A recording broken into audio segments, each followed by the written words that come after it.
Voilà, il y a écrit Shoshat Shutafim Ba'adam. Il y a 3 associés dans l'homme, dans Masret Nida. Av, Em, Akadosh Baruch Hu. Le père, la mère, Akadosh Baruch Hu. Dans le Derem Mitzvot Techa, il va rapporter tous les éléments. Le Tzemach Tzedek, c'est le 3e rabbi de Lubavitch. Il dit que le père va donner dans l'enfant tout ce qui est blanc, c'est-à-dire sa semence, la semence de l'homme, elle s'appelle le loven en hébreu. C'est la même étymologie que lavan. Donc elle donne tout ce qui est blanc dans le corps. C'est-à-dire que le blanc des yeux, ça vient du père. Le blanc des os, ça vient du père. Tout ce qui est blanc vraiment, ça vient du père. La mère, elle va donner tout ce qui est rouge. Sa semence s'appelle le odem, de l'étymologie de rouge. Donc tout ce qui est rouge dans le corps, la peau, la chair, la peau elle a un mélange de blanc et de rouge, mais elle a une tendance, dès qu'il y a du soleil, elle retourne à sa nature, elle devient rouge. Tout ce qui est rouge, la chair, la peau, tout ce qui est... On voit tout ça, c'est le côté féminin. Donc l'homme, pour retrouver l'homme, c'est beaucoup plus intérieur. La femme, on voit qu'on va vers l'extérieur. Et Akadosh Baruch Hu noten bo ruach neshama. Dieu, qu'est-ce qu'il donne dans l'enfant qui va naître? Comment on crée un homme, un père et une mère? Et Akadosh Baruch Hu. Akadosh Baruch Hu noten bo ruach neshama. Il va donner l'âme dans les 2 niveaux de ruach et de neshama. Et qu'est-ce qu'on voit là? On voit que chacun donne ce qu'il est. Dieu, il est divin, il va donner l'âme. L'âme divine dans 2 catégories d'âme divine. Le père, il est chesed. Le blanc, c'est la couleur de la générosité, l'expression. Tout ce qui se répand, tout ce qui s'exprime. Le père va donner le blanc, la générosité. La mère, elle est liée à la gvura, la rigueur. Elle va donner tout ce qui est rouge. On voit que chacun donne ce qu'il a. Il y a un autre cas dans la vie, dans la suite, on dit, pourtant, une fois que l'enfant a grandi, on dit, Yafé Kohara Ben mi Kohara Av. La force du fils est plus belle que la force du père. On va dire comment ça se fait, puisqu'au départ, chacun a donné ce qu'il avait. Donc le père a donné ce qu'il avait à l'enfant. Pas lui donner ce qu'il n'a pas. Comment ça se fait, comment il est possible que l'enfant ait dévoilé une force qui est plus belle que celle du père? C'est-à-dire qu'il a rajouté quelque chose au père. En fait, le secret, c'est le secret d'une éducation réussie. C'est que je ne vais pas éduquer mon enfant pour qu'il devienne un copier-coller de moi. Dans le sens de copier-coller, je vais lui donner tout ce que je possède, tout ce que je suis. Mais ensuite, je dois dévoiler dans l'enfant tout ce qu'il est lui-même. Et dévoiler dans l'enfant tout ce qu'il est lui-même, c'est lui donner quelque chose que je ne possède pas. Et ça, on peut le faire qu'avec beaucoup d'amour.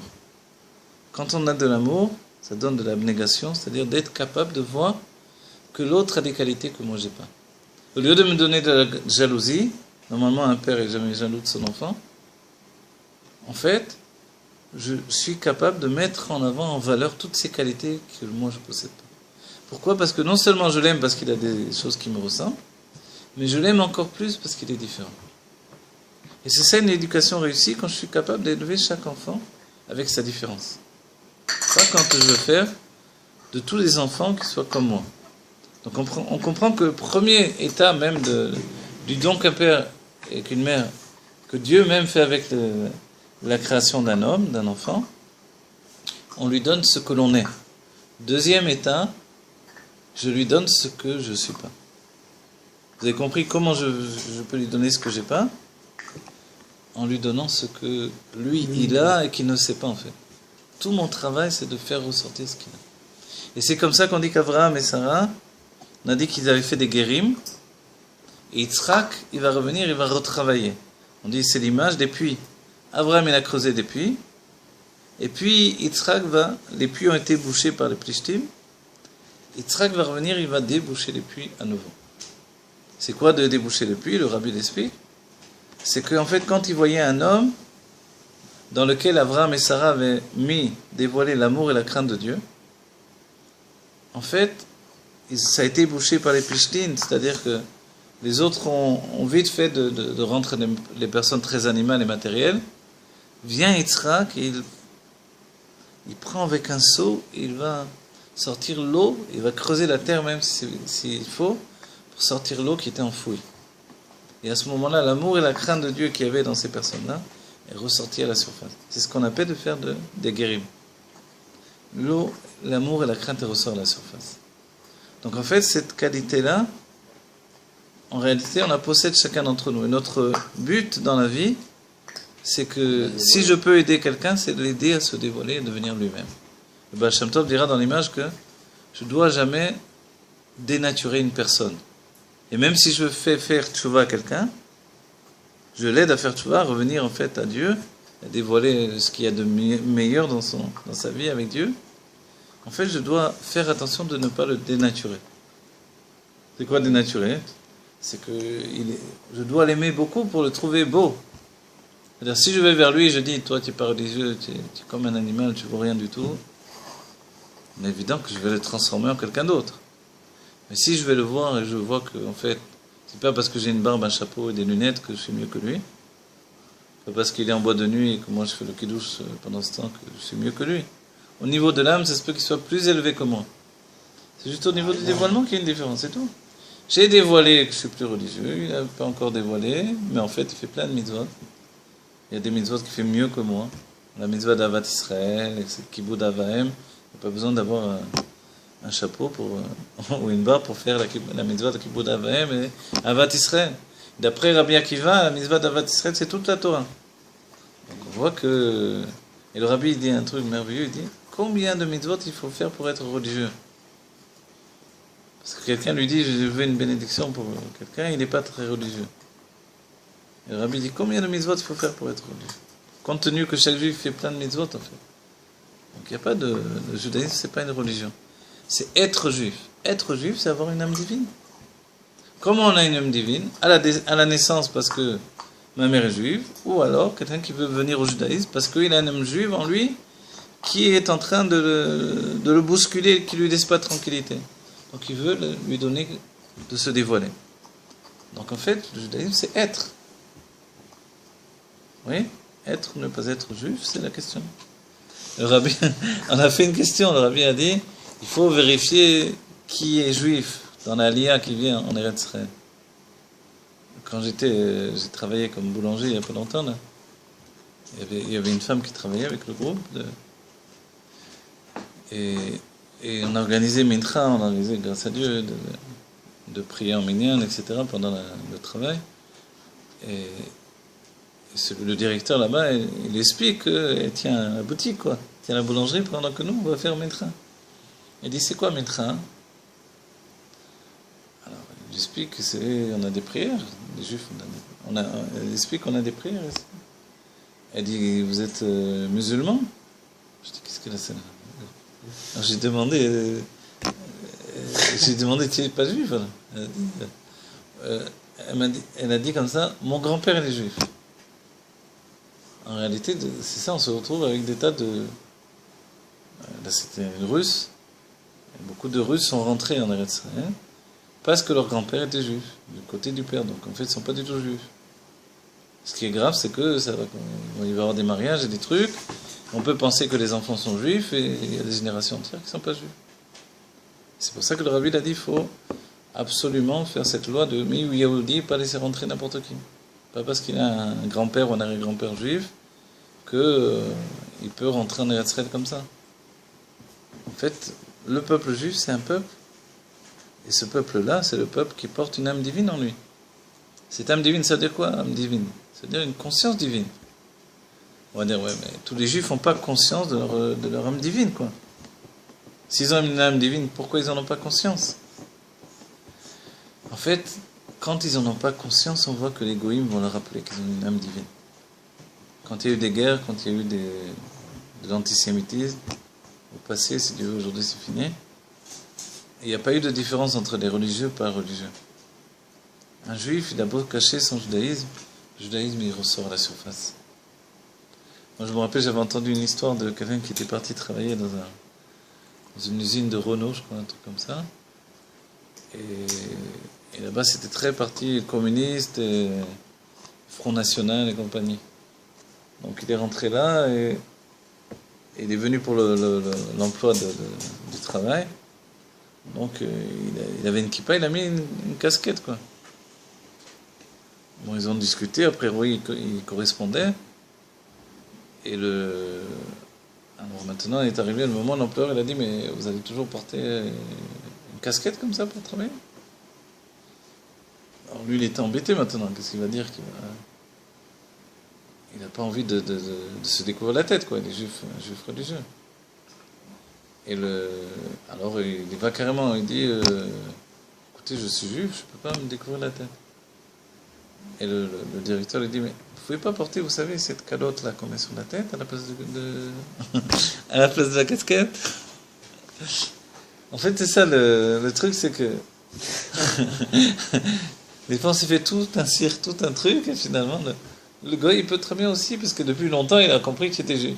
Toi tu fais tout un truc pour pas qu'il comprenne, au dernier moment tu es prêt à la gorge, tu dis je dévoile mon judaïsme, allez tant pis. Et lui depuis un moment il avait compris. C'est ça le judaïsme, on peut pas le cacher, il a beau, tu l'enfouis dans le sable, il ressort, En Manasot, il est là. Il est là, il vit avec nous, l'âme divine. La Chassidut dira et la Kabbalah qu'il y a une notion où les yeux ne voient pas, mais Mazaleh Chazé. C'est-à-dire il y a un côté inconscient où le non-juif il voit notre âme divine. Et en fait, il sait, tout de suite il ressent le judaïsme. Et c'est pour ça qu'à partir des juifs, il y a eu des révolutions dans le monde entier. Bon, peut-être on va terminer là ce soir. Qu'est-ce qu'on a appris? On a appris qu'on a une âme divine. Si on ne le savait pas, on le sait, mais on le savait déjà. Ce qu'on a appris peut-être qui est essentiel, c'est que Dieu est là, il vit avec nous. Le fait qu'on a une âme divine, ça ne veut pas dire que on est uniquement un être divin dans un monde spirituel. On a aussi une âme animale qui nous permet de pénétrer dans le corps et d'être un être divin dans un monde matériel. D'accord? Donc je sais pas comment on dit, un challenge, tout le défi, c'est de réussir à vivre comme un être divin dans un monde matériel. Quand un enfant vient au monde, on lui donne à manger, on lui apprend à manger, à se débrouiller dans le monde matériel, mais il perd de sa spiritualité.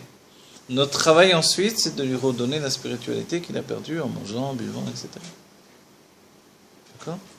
Donc en fait, rentrer dans le monde, on rentre pour faire une dira pour Dieu ici-bas, mais en réalité, on doit apprendre et réapprendre qu'on vient d'un monde spirituel, qu'on est un être spirituel dans un monde matériel. Le but de tout ça, c'est de pouvoir vivre la Géoula dans ce monde. C'est-à-dire de savoir que Dieu est là, il est toute chose, que ma matière, ma chair, elle est faite de Dieu, de particules des noms divins de Dieu, aussi bien que la table, que le mur, que l'air que je respire. Si tout est Dieu, comment ça se fait que je suis moi? Qu'à partir de moi, je vois, je sens, je touche. C'est là que tu prends conscience. En fait, c'est la formule que Dieu a placée dans chaque chose, comme on a dit la dernière fois. La formule des 4 éléments par le nom de la chose qui fait que je ressens la chose comme ça. Un arbre, etz, c'est ces lettres-là qui font que c'est un etz. Une even, une pierre, shamaim, ou esh ou maim, c'est le ciel. L'Admorazaken nous dit, parce qu'il y a écrit shamaim, que c'est le ciel. Si on enlève les lettres, il n'y a plus de ciel. Donc en fait, autour de nous, c'est que des lettres qui sont là autour de nous. J'avais entendu un truc, rien à voir, mais j'avais entendu un truc par rapport à ça. C'est à cause de ça qu'on a pas le droit de trouver des prénoms. D'accord. Alors il faut faire attention parce que le prénom, il faut le préserver. De dire un surnom affectif, alors c'est pas une mauvaise chose. De dire un surnom qui n'est pas affectif, non, si on dit un surnom affectif, un surnom, ouais. Si on dit un surnom pour se moquer de quelqu'un, c'est un grand interdit de la Torah. Si c'est un surnom affectif, on dit un enfant. Non, ça veut dire un mec qui s'appelle, je sais pas, admettons, David, on l'appelle Didou. Ou Doudou. Si c'est affectif, c'est pas grave en vérité. Du moment que quand il monte à la Torah ou quand on prie pour lui, on dit les télim, alors là on dira son nom. Voilà. Et de toute façon. Évidemment, c'est mieux de dire son prénom. Hein. Mais si on dit pendant une période on dit un nom affectif, c'est pas la fin du monde non plus. De toute façon, ça se voit aujourd'hui dans ces temps-là que Dieu il est concrètement avec nous. Ouais, mais comment on fait pour. Parce que sinon, je pense qu'il devrait exterminer ce peuple depuis longtemps. Pourquoi il devrait le exterminer? Non, mais comment? Non, mais parce que malheureusement, le juif, et moi je l'ai toujours dit, je continuerai à le dire toute ma vie. Pourquoi? Le juif, il est ingrat. Pourquoi tu dis ça? Il est ingrat, le juif. C'est pas le juif, Le juif, non, le juif. Le juif, parce que c'est le juif qui a pris cette responsabilité. Dieu, il n'a pas forcé le juif. Il lui a pas dit, toi, ça y est, tu seras mon peuple. Dieu, il est venu, il a dit, est-ce que vous voulez m'accepter en tant que Dieu? C'est ça. En vérité, il écrit qu'il nous a Il forcé. l'a pas forcé. Oui, il nous a forcé. Il écrit, Moi, j'ai et ça je jamais donne vu une qu'il a image, forcé. ouais. Kafa lehem ark et gigit. Tu as dû entendre ça? Non. Il leur a retourné la montagne dessus, il leur a dit, ou vous acceptez la Torah, ou je retourne le monde autour de vous.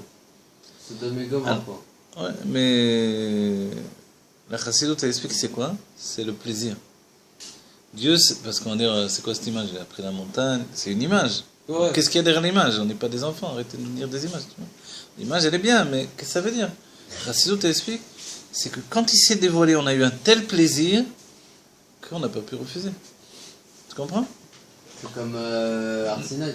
Oui, c'est de Arsinaï que je parle. Hein. C'est de Arsinaï exactement que je parle. À ce moment-là, Oui, mais on a accepté. il y a eu avant le Arsinaï. il y a eu avant le Arsinaï, mais c'était avant le le Dieu il est Arsinaï. venu voir le peuple juif, il a dit, est-ce que vous voulez bien Non. m'accepter en tant que Dieu? Si. Non, ben c'était ce qui Arsinaï, ça veut dire juste avant l'Arsinaï, il nous a demandé de recevoir la Torah, quoi. Mais avant ça, c'était les individus qui choisissaient Alors Dieu. pourquoi il a choisissaient Dieu. proposé à tous les peuples? Parce que justement, il fallait Ah, pas il que les savait, peuples il disent faut- après qu'il nous a pas proposé à nous, sinon nous aussi on aurait fait la Torah, on aurait été des gens bien, etc. Donc comment on l'a Mais accepté pourquoi tout ça? c'est pas tous les gens, malheureusement, qui font de la Torah qui sont là?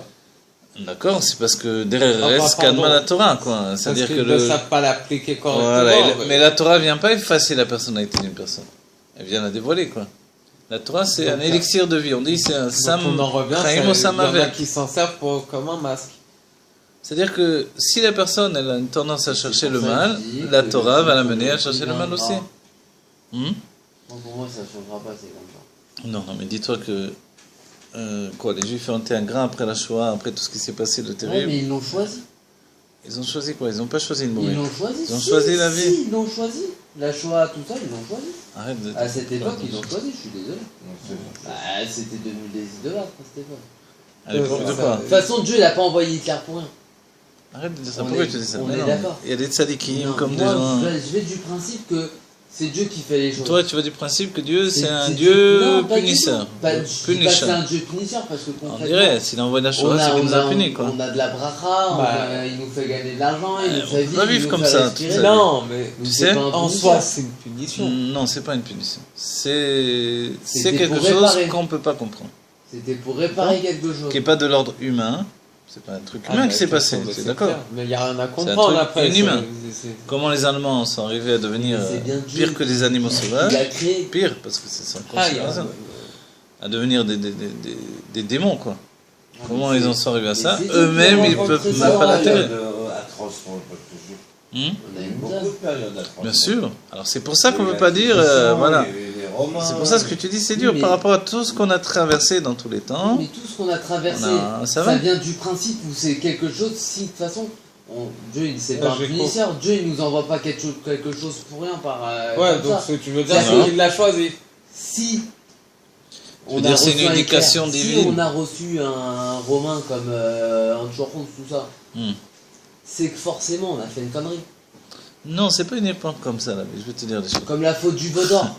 On Là- a fait le veau d'or, et bah malheureusement, bah, Tu sais ce que on c'est n'a la pas faute reçu du les veau d'or? convertables. C'est comme la faute d'Adam Harrison. Mais n'importe quoi. Tu sais qu'Adam Harrison, il est écrit. Je dis, c'est pas une Voilà. punition. C'est pas une Regarde, il est écrit que Adam Harrison a dit à Dieu, pourquoi tu dis c'est moi qui ai fauté?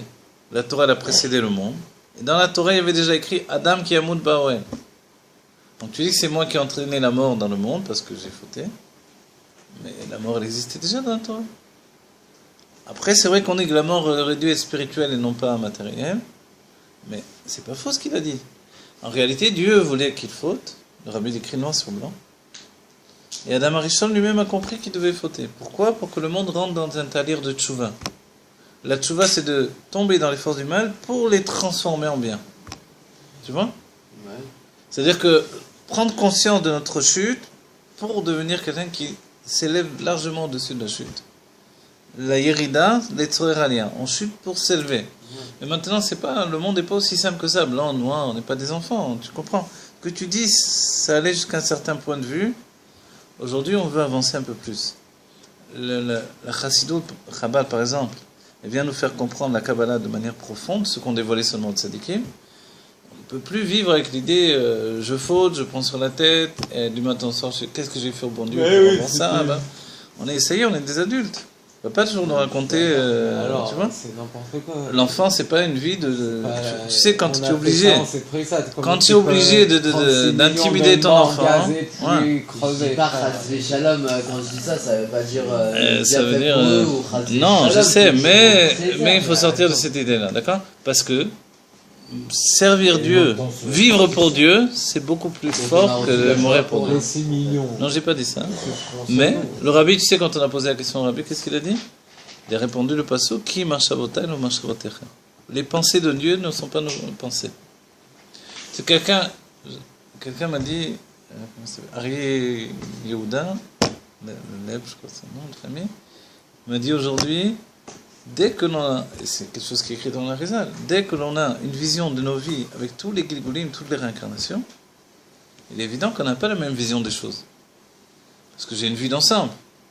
Donc si dans une vie il m'arrive ça, qu'après il m'arrive ça par rapport à la vie d'avant, et qu'après il m'arrive ça par rapport aux vies d'avant. Moi je trouve que c'est. Non mais disons, comme ça, regarde. Dans cette vision-là, tu vois une vie d'ensemble. Tu vois, tu comprends un peu mieux. Maintenant, imagine que tu vois tout avec les yeux de Dieu. Où finalement tout est lui. Si tout se passe en moi, je fais ce que je veux, quoi. Tu comprends? En fait, il n'y a rien. J'ai tué personne, c'est à moi. C'était dans ma tête, tu vois. Ça, tu peux le dire par rapport à Dieu. Pour Dieu, personne n'est mort, puisque je suis, moi, la vie éternelle. Donc tout est vivant en moi. Donc les Juifs sont toujours vivants éternellement, tu vois. C'est la vision où tout est Dieu. Et comment on ne vit pas avec cette conscience, nous, au quotidien, quand entre chaque vie, on oublie ce qui s'est passé. Donc on a oublié que hier, il s'était passé ça, qu'aujourd'hui, à cause... Tu vois, que Dieu préserve. Une personne née aveugle. Je dis, c'est affreux, hein, le pauvre enfant, il n'a rien fait, etc. On ne sait pas que dans la vie précédente, quelqu'un lui avait crevé les yeux, quoi. Donc c'est pour ça qu'aujourd'hui, il est né comme ça, etc. Que Dieu préserve, que ça n'arrive jamais et plus jamais. Mais dans les écrits du Harizal, il explique des choses comme ça. C'est-à-dire qu'au départ, on vient tous en bonne santé avec tout ce qu'il faut. Donc il n'y a rien sans. Voilà. On est des Gilboulim, donc on recommence une vie et à chaque fois, des nouvelles cartes on nous donne. Les mecs, tu vois, que dramatiser, moi je suis sûr que c'est un chien. on est tous passés par des animaux aussi. Il n'y a aucune explication sur la Shoah. Il n'y a aucune explication. Ceux qui disent non. Tous ces massacres de juifs, il n'y a aucune. Non, il n'y a pas d'explication raisonnable. C'est pas normal, Ouais. c'est pas. Mais les sages n'ont pas expliqué ces choses-là parce qu'il y a des choses où on ne Je peut pense pas. que c'est trop profond. Quand à notre époque, le Rav Ovadia a voulu dire à cause des Gilgulim, truc machin, Par rapport à beaucoup lui sont tombés dessus. Et en fait, ça n'a pas été très délicat de parler comme ça. Parce que on ne peut pas rentrer dans l'esprit de Dieu en réalité. C'est vrai. Non, mais Voilà. c'est aussi. C'est une façon de dire, mais ça peut être revu que dans un cercle fermé. Voilà. Mais le dire Ça fait public, aussi, voilà. genre, on ne sait pas, c'est comme ça, c'est comme ça. En réalité, c'est le mieux qu'on puisse dire, le plus intelligent. Le rabbi, c'est ce qu'il a répondu. Parce que les pensées de Dieu ne sont pas nos pensées. Ouais, donc, Parce que de manière normale, c'est impensable. Mais quoi? Quand Elie Wiesel, il dit, dès que je suis arrivé dans les camps, j'ai vu qu'on jetait des bébés dans le feu, il a dit, je me demandais si je voyais bien ce que j'ai vu, quoi.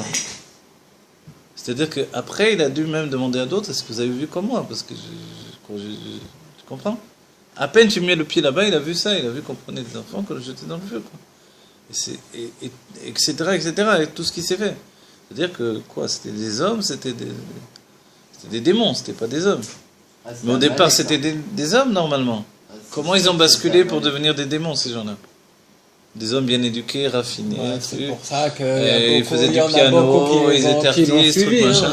Voilà. Comment ces des hommes sont devenus des démons? C'est-à-dire, qu'est-ce que c'était tout ça?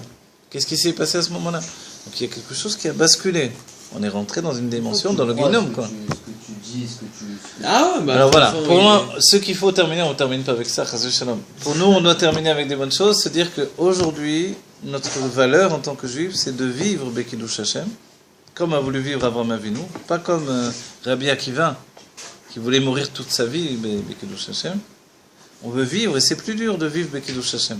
C'est pas une heure, c'est pas une seconde, c'est pas je vais me donner ma vie à Dieu en un instant. Parce qu'après, je recommence, quoi. Le lendemain, il faut me relever, il faut retravailler, il faut rencontrer les gens. Donc, sans arrêt, il faut un coach permanent pour me donner des forces de continuer.